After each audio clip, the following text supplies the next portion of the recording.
We started with nothing. So we had no capital, we had no knowledge, we had no experience, we had no clue what we were doing. 300 calls a day, 3 hours on the phone. Someone said to me the other day from my team that, culture eats strategy for breakfast. We come back to this time and time again, that identify, understand your flow, understand what you're going to do with it. So it's easy to dive into the race to zero and try to drive the KPI, but KPIs don't drive bottom line P&L. And I was really impressed with what StarTrader was doing. They were miles ahead in technology from where I've been in the past and where I thought they would be. There's kind of 3 or 4 main execution models, right? Mm-hmm. There's your risk book models, hybrid models, your non-risk book models, and then flow you just don't want to have. If you're going to offer a liquidity solution, the responsibility is on you to manage that liquidity. Going back to this flattening the curve concept, I think it's very underrated. I think a lot of people need to pay more attention to it. What we and many others did, went out and just offered this very naked vanilla swap-free product. But it's not sustainable. You have to understand in your business that when you do something, how you act, every step you take, every decision, move, whatever it might be, it's going to have an impact on your client. So if we did something in the firm and we made a mistake, there was no way we were going to go to the client and say, you've got to be responsible for this. We made a mistake. We accepted the order. We handled it wrong. It's our problem. The real KPIs I looked at, believe it or not, were whose birthdays were it, who's got married, who's bought a house, who's had kids, who's gone on holiday. Welcome to Your Bourse podcast, where industry insights meet strategies to boost your bottom line. I'm your host, Elina Pedersen, the co-founder of Your Bourse, the fastest matching engine and trading technology in FX and CFD space. And today I'm joined by Jay Mawji. You got it. The seasoned leader in our space. You probably know Jay from the industry. I guess you'll tell us everything about your journey. Jay started as a sales representative of Go Markets back in the day and scaled it into a multinational broker known as Infinox today, operating in 15 countries. Jay's strengths are, of course, revenues, leadership, and a lot more. We're just about to hear it. Welcome, Jay. Thank you very much for having me. It's quite an introduction. Appreciate your time and give me the opportunity to talk about some of my experiences and share them with everyone. So tell us, how did it all start? Well, I studied too much. A couple of degrees, economics. I went and studied law, took the bar, did a master's, and I came out ready for a great, fantastic career. And the week that I graduated was about the week that Lehman Brothers went bankrupt. Okay. So my career prospects were dashed before they began. And really the only job that was out there was sales. And I started doing sales. I started doing a little bit of deliverable FX and then into the CFD space. And it was just proper sales. And after a period of time, I got a phone call. Robert Barkley was starting up a brokerage. And I went and met Robert. We got a latte. We didn't finish our lattes, but we decided we were going to work together. And we essentially started. The downside was we started with nothing. So we had no capital. We had no knowledge. We had no experience. We had no clue what we were doing. But we started. We had paper application forms, lead lists, and off we went. So my first role was essentially retail sales. And I used to make 300 calls a day, 3 hours on the phone.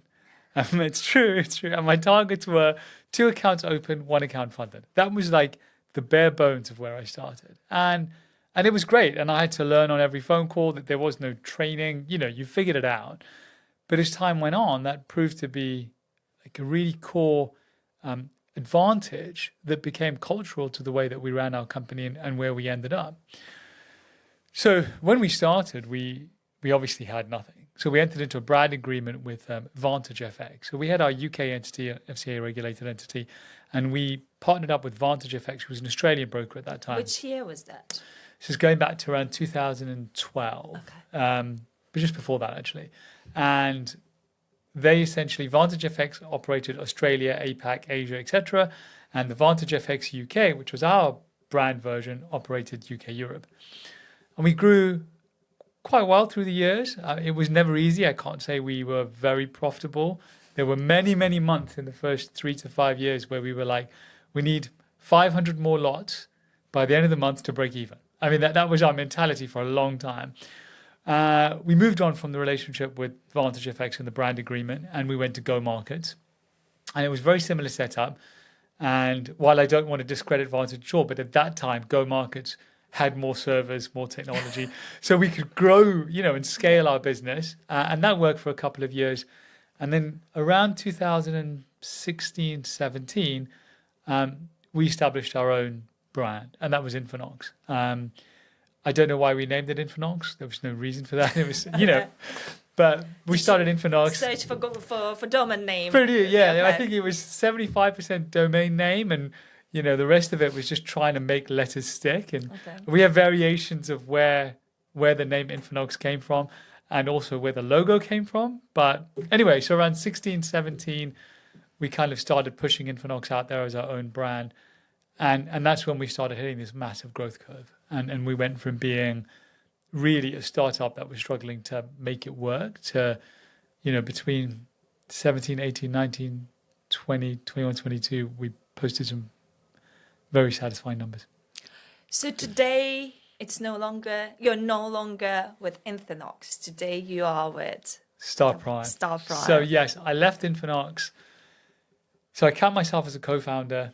Fair enough. You were the face for many years. One of the ones, yeah. And so I left at the beginning of 2025. The company, we sold it on in late 20 through the 24 period. And so by the beginning of 25, it was time for me to step aside and let the company take its new direction.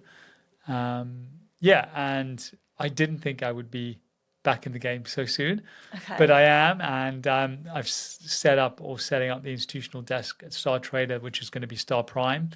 And for now, I'm going to try to focus more on the institutional prime space. Okay, so the holidays cancelled then?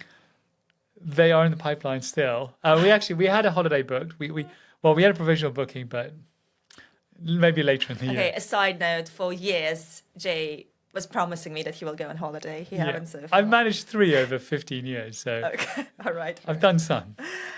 So you've helped take brokers from zero to hero, and you've done it time and time again. So what are the key elements of it? Like, what do you think are the hardest challenges founders need to overcome to be successful? Yeah, I always think that one of the differences between us and many other firms that have done much better than we have is that we didn't have the capital and the expertise early on. And I always rue that, because I think had we had that, we could have been up there competing with some of the best in the industry. Having said that, because we didn't, our journey was different. And the thing that made it for us was our culture. And I don't mean culture, how we talk about it in the media. I mean, our mindset was really different. And someone said to me the other day from my team that, culture eats strategy for breakfast. And when I sat back and thought about that, it's so true, because what was our culture from day one? Well, it was that we had to generate revenue. So everything we did, we had to make sales, because we had to generate revenue for the business to even survive. And that became instilled in the heart, the center of everything we did. And as the business grew, again, because we couldn't necessarily recruit the best in the industry, but we could recruit what was right for us, we ended up in a situation where everyone who came in absorbed and learned this mentality, and then everything they did in their respective departments was driven by this revenue second, client first approach. And I think that for us was a big turner. And I'd say for anyone, in business, you've got to think about revenue first. And I'm not going to call out any other CEOs that don't come from a revenue background, but I think revenue-focused CEOs have an advantage now. Okay, tricky question. Very often in this industry, and my background is a lot of risk management and operations. Who's more important, the sales team or the dealing team? Actually, 2 separate businesses. Okay. And this is how I've always approached it. The sales team, they have to sell, they have to generate revenue. And sales isn't just the sales guys and sales people.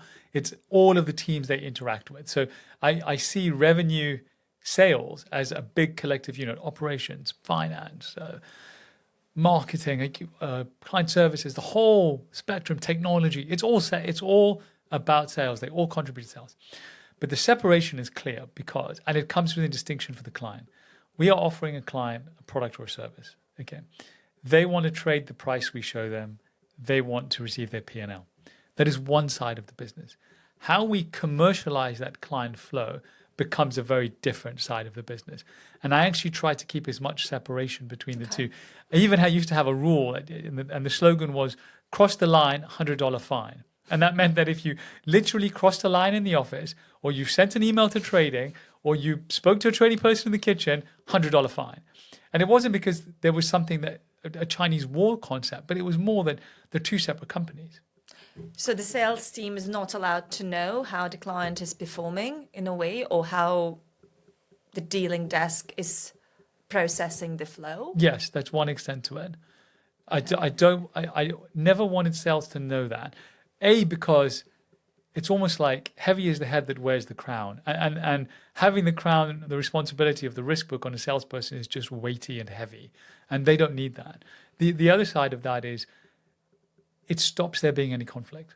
At the end of the day, if the client is trading according to our terms and conditions and rules, the client is entitled to the outcome of his trades. What the risk book does in the background is separate from that. We cannot associate our risk decisions to the client's actions. For me, there was a very big separation. But that's coming back to finding the right talent, isn't it? Because you're kind of putting responsibility on your dealing desk to digest the flow that your sales team is providing or generating, yes. Right? What if they can't digest it? Well, yes, that's always the difficult question. The simple answer is we don't offer that product. We don't offer those conditions that allow for that flow to come that way. But the other side of that is that we go to external parties. We go to external technology providers. Let's say a bridge provider, for example, will have a whole suite of tools, knowledge, expertise that will point us in the right direction. Because actually, without that collaboration, without being able to understand what's happening everywhere in the industry, there's no way that we can align ourselves to the middle. And sitting on the fence is not good, but being in the middle is the safest strategic place to be. So we relied a lot, and we still do, on external providers because they have the expertise, they have the knowledge, and it's a much faster learning curve for us. Well, we come back to this time and time again, that identify your flow, understand your flow, and understand what you're going to do with it. So if you can't digest it, you don't have to necessarily turn it away. Exactly. You just have to make sure that you can divert it somewhere where there is maybe a different book of clients where it can be digested. Yeah. So I understand that. And it actually goes back to strategy and like, what is our core product? How are we generating our revenue? So we've got to go out and understand that, flow comes in an infinite amount of variations, but we bucket these variations and we know where to put them. And only the flow that we can manage, we take. But exactly what you're saying is the more that you can widen the scope of what flow you can take, the more products, in inverted commas, you can offer, the safer your business is, the more revenue you'll generate. Having that diversity of product is really, really important. Fantastic. So how did you see industry evolve in the last 15 years? Wow, 20? amazing. Honestly, I'm really, really privileged because I remember, 15 years ago, there were many firms doing almost the same thing. Okay. And then you saw firms start to split, and I use eToro as an example. eToro went and really focused on the social trading element. And I remember back then, those spreads on Eurodollar were, much wider than ours. How are they going to ever succeed doing this? But they knew what they were doing. They went down the social trading route and an incredible success.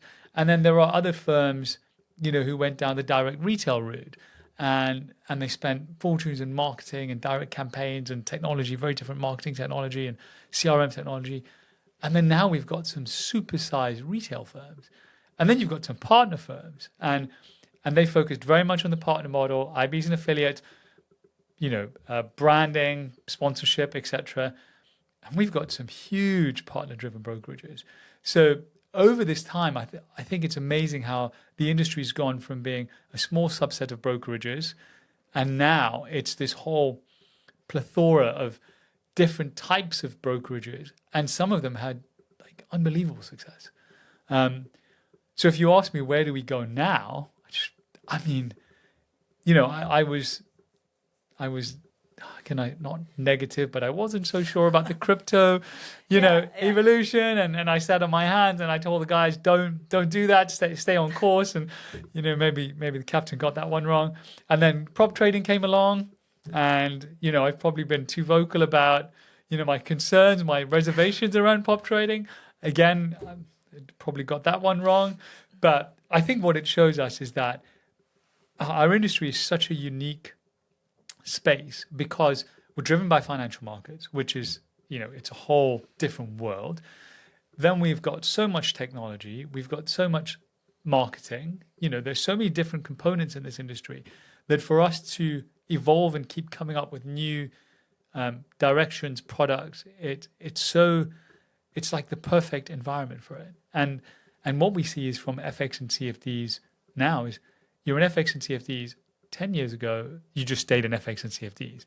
Now you have, crypto firms, AI firms, neo-banking, all these different technology providers all coming into the CFD space and picking out some really, really good talent. So it shows that although it might not look like something, we're actually creating some kind of resource, some kind of opportunity invariably by the work that we do. I think you're also hitting a nail on the head in one of the things you've said, where you said, when eToro started, we all looked at their trading conditions and we're like, ooh, that's a bit expensive. But in fact, the traders are not as price sensitive as we may assume, as long as there is value provided within the offering.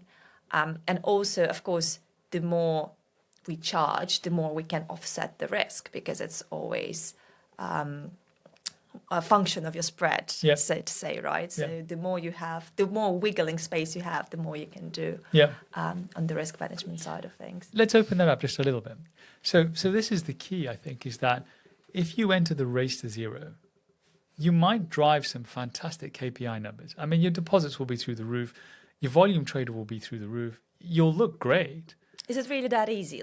It's not that easy, but because I can imagine being on the phone with a trader going like, yeah, you get zero everything. I would really question that statement. I mean, if that would be something sold to me. We would, but the general view is that clients, there's a large set of clients that shop on price. Okay. And those clients are easy to win by offering better price. But actually, if you want to drive revenue, true revenue, you have to drive it through value, which is exactly what you were talking about there, that you have to offer a value-added product. And that's not just the technology, the service, etc., but it's how you manage the client order. If you can set yourself up to have that space to manage flow accordingly, not just in terms of executing it, that's a huge part, but also in terms of your governance, your financial position of your firm, your ability to withstand market events because they happen, then over a period of time, you actually end up generating much more revenue and have a much better business. So it's easy to dive into the race to zero and try to drive the KPIs. But I think, as we both probably full know, KPIs don't drive bottom line P&L. There's two very different metrics there. So tell me about STARprime then. I think we know StarTrader, right? Yeah. But STARprime sounds like a new concept. Well, it's not entirely new. Okay. So I've known the guys at StarTrader for a long time, many, many years. And we've been very close friends. And when I stopped with INFINOX, it wasn't days after I got a phone call from him saying, I'm coming to London, let's chat. And I kind of said, no, I don't. I'm going for a holiday. Yeah, I'm going on holiday. I promised I'm going on holiday. So anyway, it turns out we had a couple of chats. And I was really impressed with what StarTrader was doing. They were miles ahead in technology from where I've been in the past and where I thought they would be. They had a really good client base, but they've only tapped 50% of the market. So the upsides were good, but what they didn't do was the institutional side of the business. And having been quite involved in leading the IXO-Prime business in the past, it was just a natural fit. So I put the proposal out and we decided that we would start this institutional desk. And my goal is to incorporate the lessons I've learned in the past. And there was probably 20% of things we did well, and there's 80% of lessons we've learned. And my goal is to culminate, put that together into STARprime and have that learned experience to create what I hope will be a very good, strong offering. So what are the, I'm intrigued. What are the lessons? Well, the big theme for me at the moment is architecture. Okay. And this talks a lot to risk management, order flow management.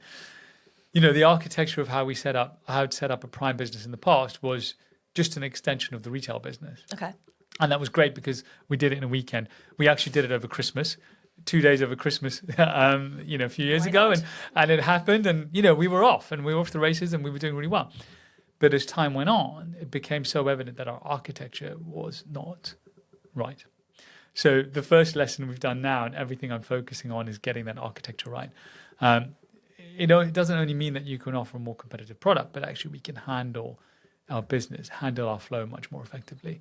And so the architecture gives us that scope to offer a good product and grow, but also allows us to run the business in a really strong governance because we know when we see I, what it means, when we see C, what it means. We know what all these letters mean. We know what all these number conventions mean.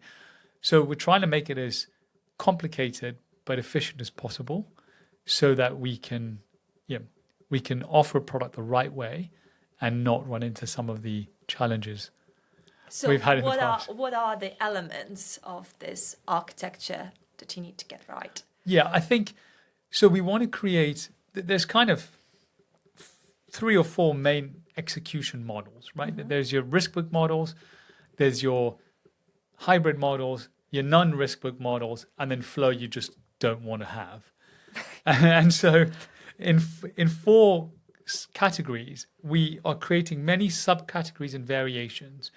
And what that allows us to do is to appreciate clients' flow coming to us, put it into the right category, and have the right form of, I'm going to call it a subcategory for loose terms, personalization per client. Okay. And for scalability, but also means I don't have to sell the client on a price. I don't have to drop my price because I can show value.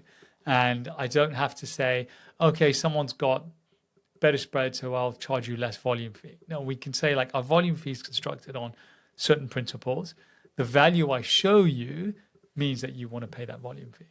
And that's essentially where we're trying to take this business model, is away from the race to zero and more towards the kind of pursuits of value. So is it more tailor-made approach in a way to those clients, or is it? Are you going for a discovery phase with them? I don't know. Yeah, I don't think that it is like that. The idea is that we know from conversations with the clients where they should be in what type of order flow. What kind of, yeah. But what type of book? What kind of? Well, yes, okay, exactly that word. And then based on the flow they start sending us, we can then break it down into multiple subsections for them, and start to refine down which LPs they see in which lines, how they're executing on that order flow, what their top of books look like, what their all those variances. Do they need to have a speed bump? What's the B jitter going to be, so on and so forth. And so, but the point is that because we have this architecture, once a client comes into one book, we can subset it down into multiple variations. So really the conversation with the clients are, we see your flow, we think there's something better we can do, we're just going to tick over to here and there. And it doesn't affect the client. They're on the same stream, they're on the same. So it makes it easy for them to run their business, but gives us the space to commercialize it better. Okay. So obviously you've done both, but what do you think is the difference between managing a B2B book and a B2C book? I think they're worlds apart. Okay. And I think they're worlds apart. And I think, as many are learning in the industry, diving from the B2C to the B2B, it's not that simple. So the major difference is client behavior, I think. Okay. I think client behavior is, your retail book is retail clients behave in a certain way. It's somewhat predictable. It's manageable. It's well understood. Once you get into the B2B space, client behavior is a completely different animal. Firstly, you're not talking to a retail client on a chat. You're talking to a risk, a tech, and if you're very unlucky, another CEO. So you're already talking to a very different caliber. On a bad day. On the very bad days, those are the calls that come in, and it's a very different level, and most of it is that when you get a message or contact from a client on the B2B space, they already know what they're talking about. They've looked at it, they've understood it, they've diagnosed it. They're coming to you to tell you their solution. They expect it done. One element is the type of, the other side is the trading technology, the liquidity, the pricing. It's a whole different animal. And if you are not in the B2C space, technology is much more simplistic. Okay. When you get into the B2B space, much more complicated. And it's complicated because it deals with such a more in-depth, what's the right word? Higher level of flow. This flow is coming from an end client. You don't know the end client. It's gone through multiple layers or levels. There are multiple counterparties that have looked at it, touched it. So when it gets to you, it's at the very sharp end of it. Yeah. And if you are not ahead of that curve, it hurts. So yeah, there is no jumping from B2C to B2B. These are very different worlds. So I know that some of the liquidity providers recently slightly changed their policies towards what flow they accept, and they would say, we'll only take, we would only look at your book, or we would only take your flow if you send us at least, let's say, 10% of all random flow. So I won't take whatever flow has already been derived of the value. I will only take mixed flow. Is that the approach you think the liquidity providers should take, or is this something very unique? Or would you agree to those terms, for example? I'm not a fan of that approach. Okay. I think that if you're going to offer a liquidity solution, the responsibility is on you to manage that liquidity. So you can go to the client and say, as long as it's reasonable, so you've got your bell curve, as long as any of the flow doesn't sit outside this, it's reasonable, send it to us. It's our responsibility to put it in the right places and managing it accordingly. Of course, it helps when you have a client who does all the work for you, but then you're not really adding any value. So in my view, you've got to be able to say to the client, we'll take it. As long as it's within this curve, we'll take it. And we'll handle it. What the client needs to understand is we're going to handle different types of flow differently. But if you don't have the technology, if you don't have the right bridge, if you don't have the right liquidity, the right bridge is yours, by the way. There you go. If you don't have all of that in place, you're not really going out, in my view, with a good product offering. Okay.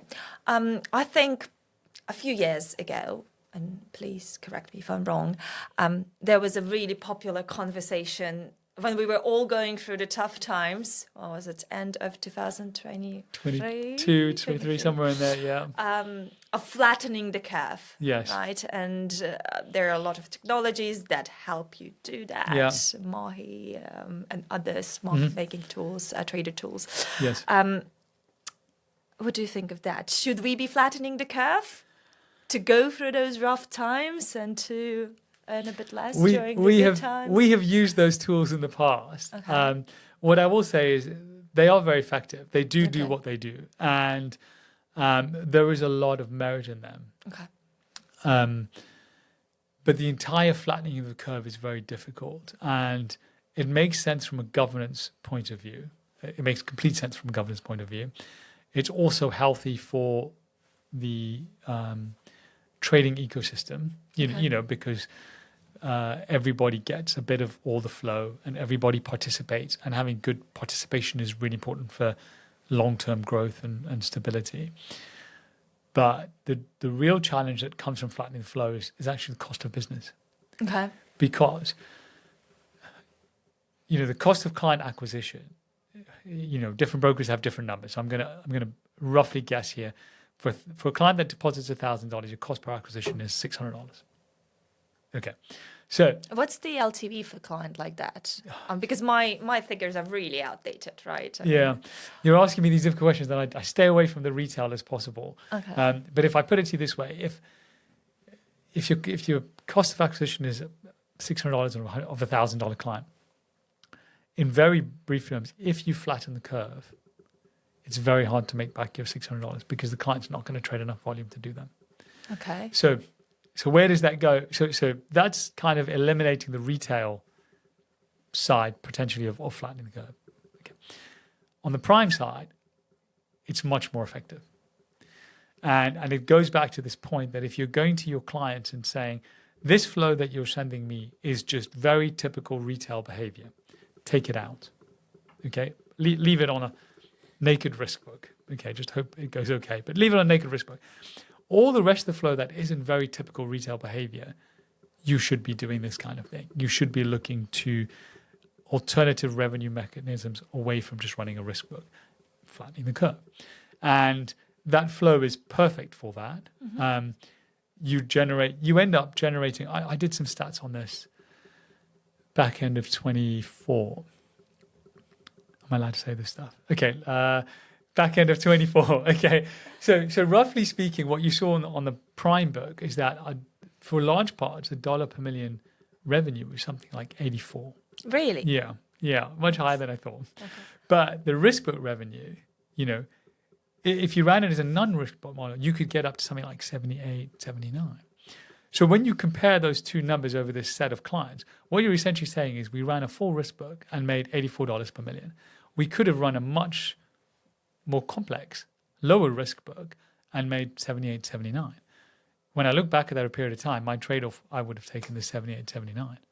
And yeah, because the risk-reward ratio is just... Yeah, and I know so there's capital utilization, but I'd rather capital utilization at good LPs versus capital utilization sitting on my balance sheet that could more likely to disappear in one market move versus, you've got good relationships with good LPs, you're okay, you're going to be fine, right? So, yeah, so going back to this flattening the curve concept, I think it's very underrated. I think a lot of people need to pay more attention to it. And I would say by not doing it, big statement coming from me, you are creating a bad environment for our industry because we are promoting very high risk type management and market participants will adjust to that. But if we are flattening the curve, we're managing risk accordingly, actually market participants will adjust to that approach and we'll have a much more stable industry. I agree. No, I do. I really do. I don't think that sitting on exposure is a sustainable business model. No.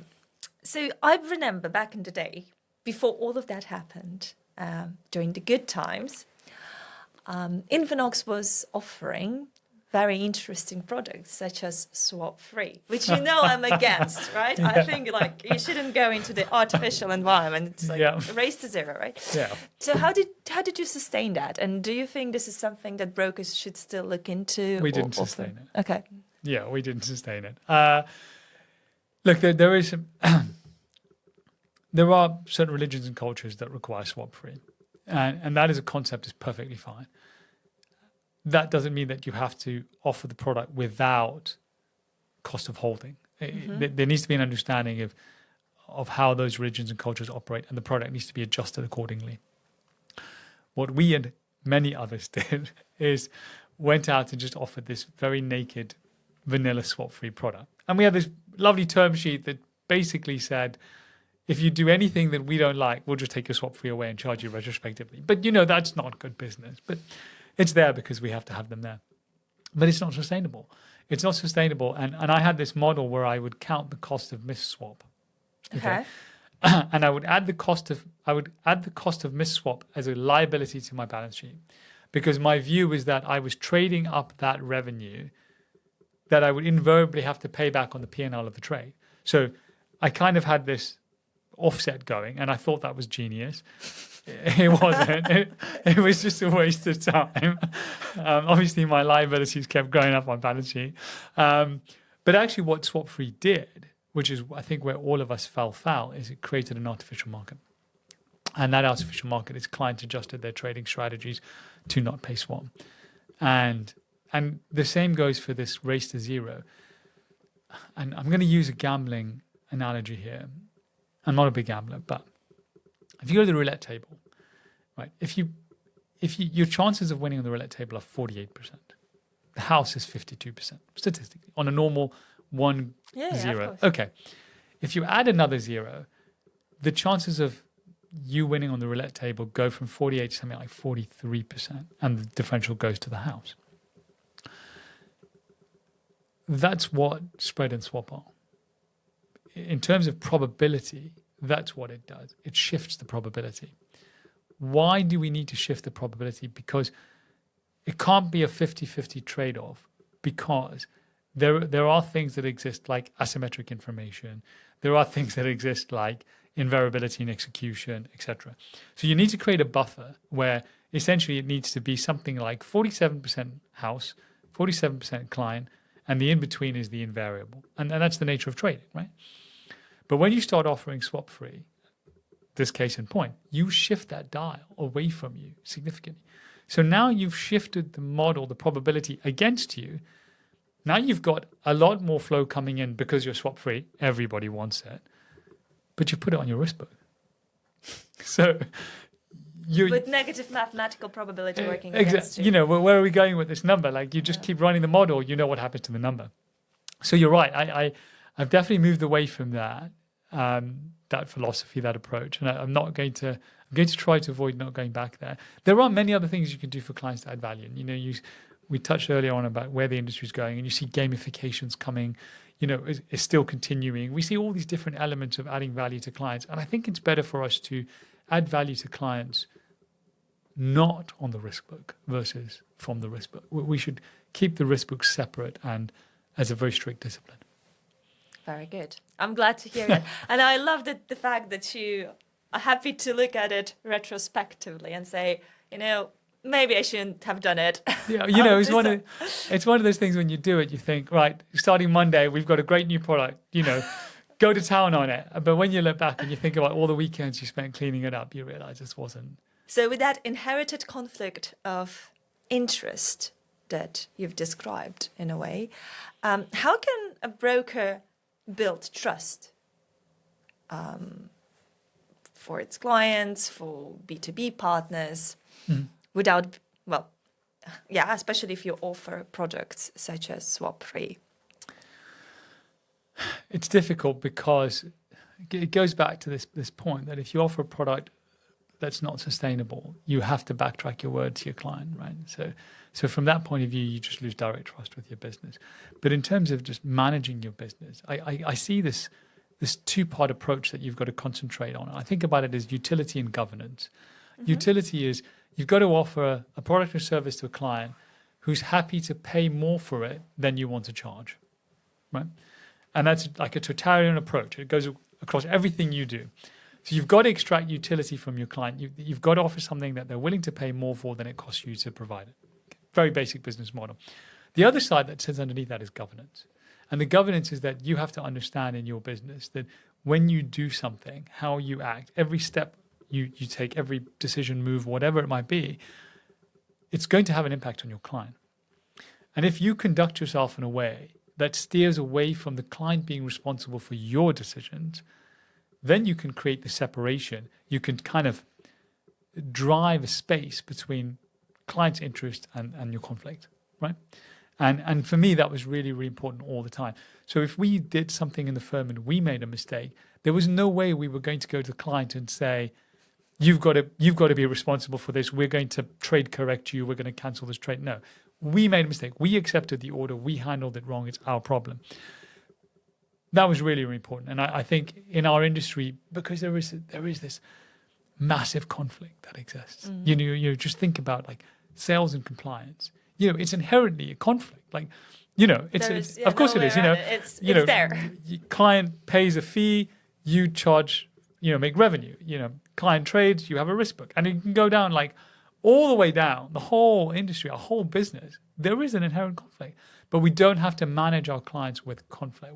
We can manage our clients with utility and governance and keep conflict out of the conversation. So how much should salespeople understand? Because in the beginning, you said that there was this red line rule, £100, whatnot. Cross the line, pay a fine. Yeah, right, that one. So if the salesperson doesn't really understand the conflict of interest and the salesperson doesn't understand how the value is derived or how the risk book works, how can you marry the two? And how do you build trust? How do you do that? Yeah, this is a very difficult one because I'm a big believer in learning together. And then this was a huge thing about how we grew as a business. We sat close.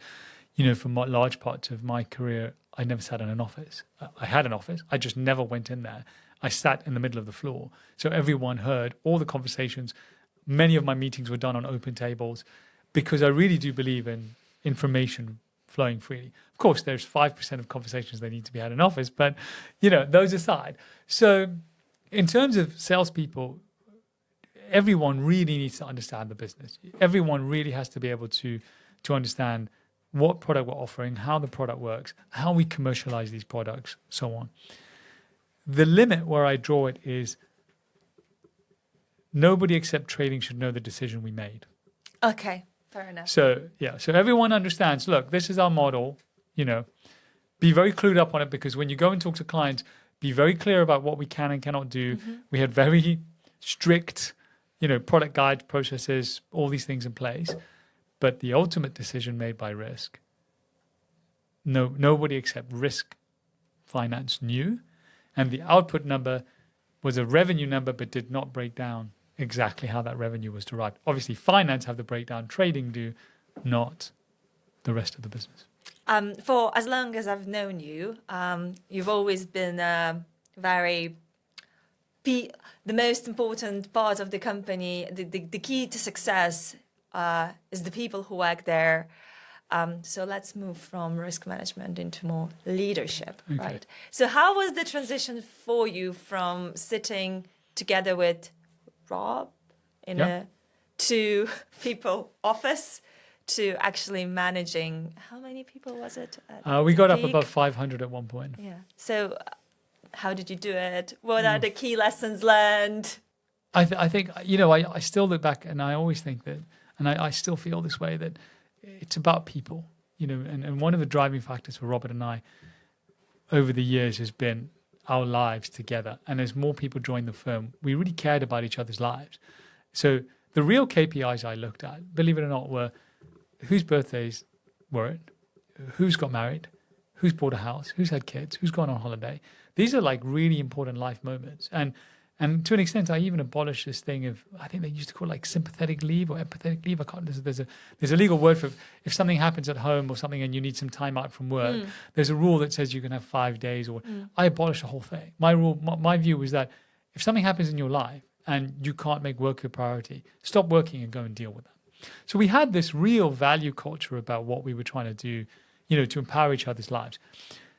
As the business grew in the first section, this was really a real catalyst for that growth because people wanted to work with us and we wanted to work with them.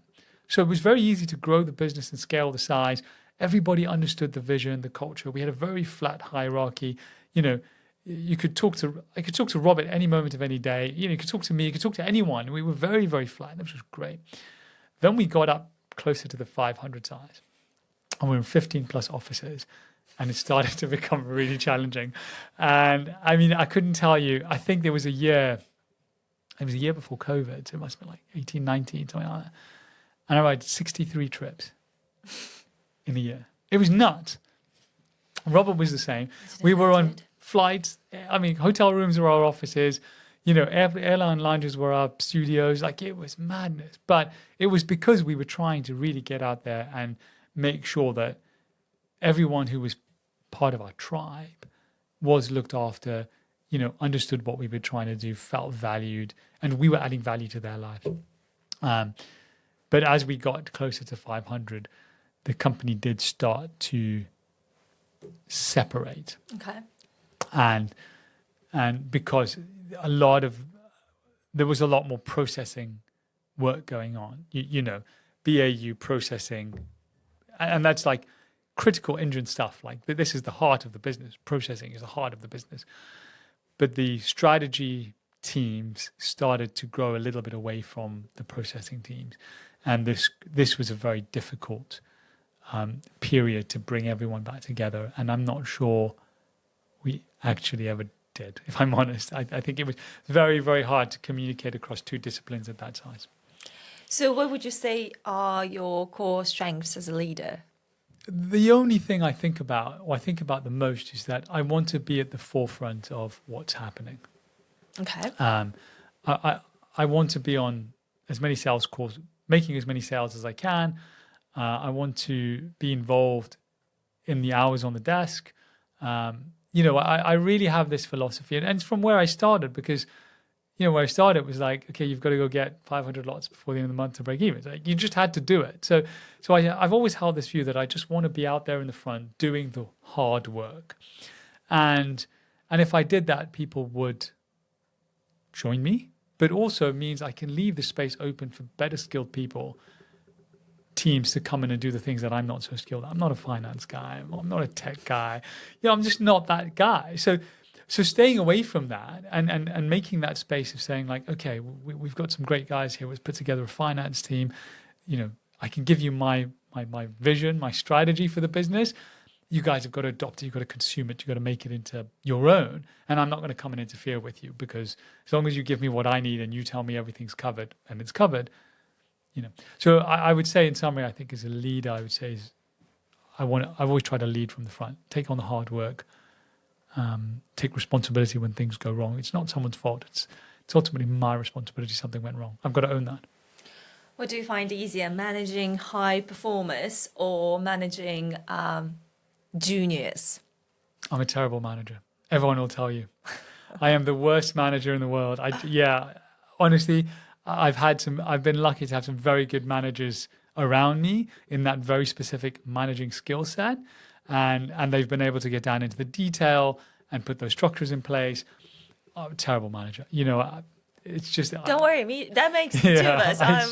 Same here. It's very, very hard for me to manage. But I would, if I had to, I would say managing high performers would be the easier option, I would say. Even when they argue with you about everything. Yeah, have their own opinions. I'm great at arguing. My arguments look something like this. I say what I think, you say what you think, and halfway through I just stop listening. Like, my arguments are really, really effective.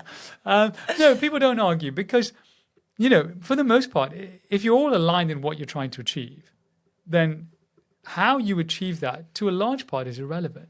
As long as everybody's, you've got this old OKR type, metric, very basic management metrics. But as long as you're saying, this is where I want to get to, and these are my plots that we need to achieve along the way, we don't have to sweat the in-between conversations. So actually, 99% of the decisions that need to be made can be made on that framework. It's only 1% that you've got to sit down and have a couple of dinners over and, try to get to understand each other a bit more. So, high performers, I think if you create the right environment for them, it works. But the responsibility on younger teams, newer teams, I think that's much harder because you've really got to help them grow. You've got to help them, evolve in the business, understand it, learn it inside out, bring out the best of their abilities. That's very, very hard. That's very, very hard. For me, when you said you have the big goal in mind or where you need to get to, very often I find that the most difficult part is explaining to people what their KPIs are, and that I'm not going to evaluate you based on the amount of hours you spent at the desk. What I'm going to evaluate your performance on is, have you achieved your KPI? And this is the KPI we agreed. But very often people think, I have so many things to do, which makes me really busy, so I must be valuable to the company. Where in fact, someone who spends less time but achieves the KPIs is more valuable to the company than someone who's very diligent and works 16 hours a day. Yeah, very interesting, because for the most part of the past 15 years, I had this approach that no one will outwork me, and therefore no one will be better than me. And I almost likened it to a treadmill. Like if I stayed on the treadmill longer than everyone else, I would be better off than everyone else at the end of the day. And I promise, I gave 15 years of my life to sitting on a desk. I mean, and I remember missing like birthdays, special events, whatever. It was just everyone knew like Jay's just going to go to work Saturday, Sunday. Like it didn't matter. And that was beneficial for a large part. And I have to take responsibility for this and say I probably dragged a few people into this mindset as well. And now I've regretted it. I regret it. And I have apologized profusely to those people for pushing my obscure views on them. But it's exactly what you said. And now I just think it's so much more about effectiveness. And I think about, I'm going to use a crazy analogy here, but I think about a lion, the ultimate, one of the ultimate predatory animals, right? But look at a lion in the wild, right? It looks after its family, It spends 2 or 3 days walking around in the shade, in safe spaces, moving from place to place, playing with its family, everybody's happy. Every 2 or 3 days, the lion decides I've got to eat. So it stands up with a little hunting team and off they go to hunt. And they'll hunt for 30 or 40 minutes. And they'll run really fast and they'll do what they need to do and they get their prey. I hope you're not vegetarian. And then they call their family around to eat.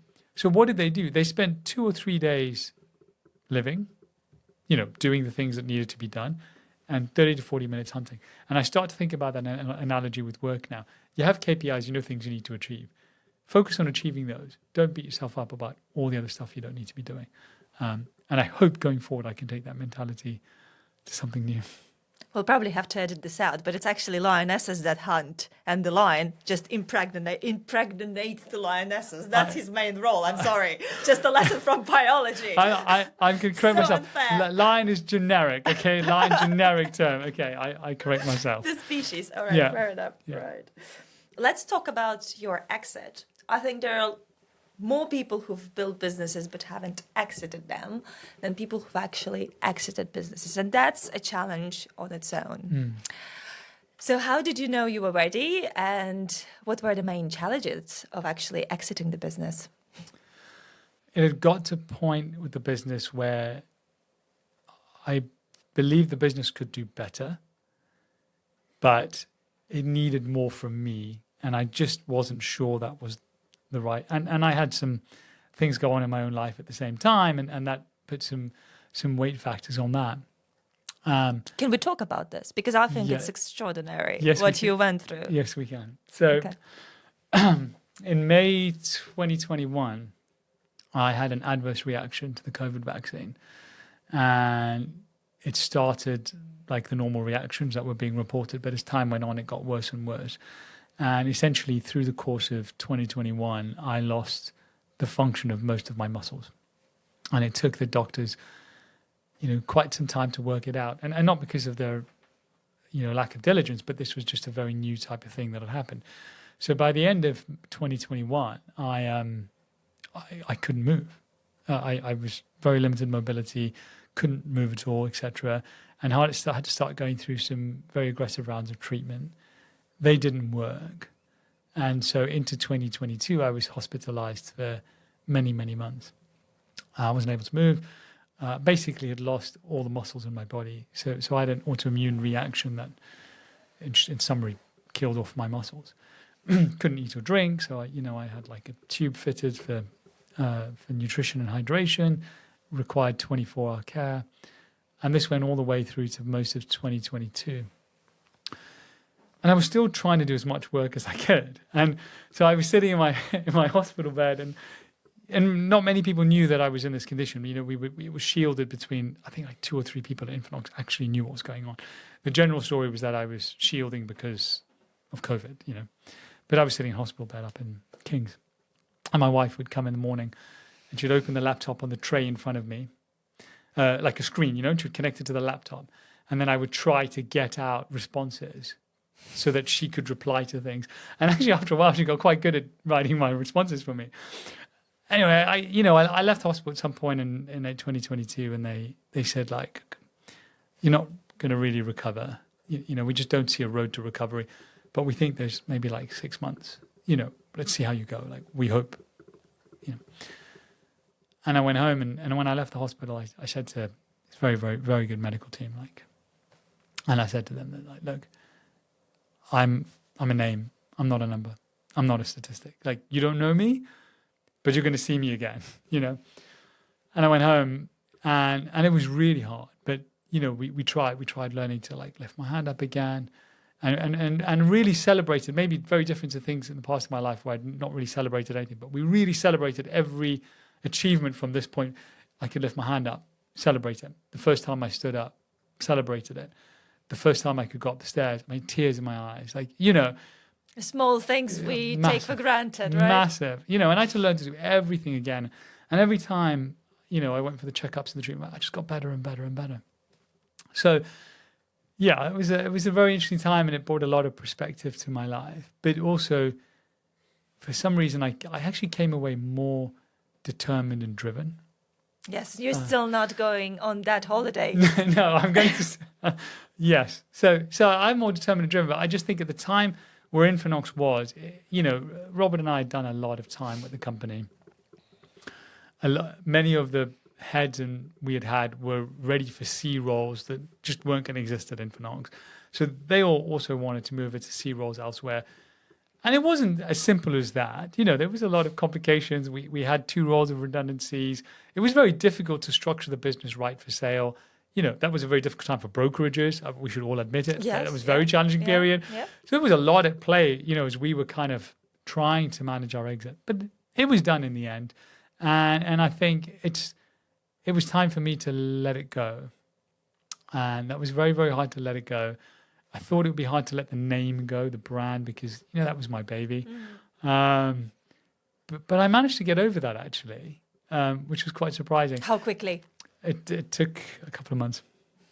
I managed to get over it. But what I'm really struggling with is the people. I just, you know, I really miss us. I miss our people. I miss what we were doing together. And that's the hardest part of letting go. But I'm learning to not look at the marketing emails and, you know, I would have not written this or I would have done that. I've learned to stop doing all of that. But I can never let that culture go.